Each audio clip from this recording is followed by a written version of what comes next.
За минийх үү. Мордо тонио эргүүлээ дээр. Намрын хонь нэг цаашлуулж эргэдэггүй юм шүү дээ.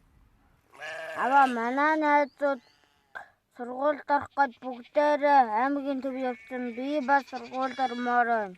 Аав нь сургуульд сураагүй болоо л байна. Гэхдээ мал дагаж байхад ам тусна гэдэг юм шүү дээ. Хүүгээ 16 хүрэхээр наав нь жолооч болгоноо. За юу. Үгүй аваа би сургуульд сурмаар байна. Эцэг их асран хамгаалагч хүүхэдтэй 16 хүртэлх наснд нь суурь боловсрал заавал эзэмшүүлэх, суралцах хүсэл сонирхлыг нь хааж богдуулахгүй байх үүрэгтэй. Эргэн бүрт эрх зүйн боловсролыг, бүх нийтийн эрх зүйн боловсролыг дээшлүүлэх үндэсний хөтөлбөр, хууль зүйн дотоод хэргийн яам, хууль зүйн үндэсний хүрээлэн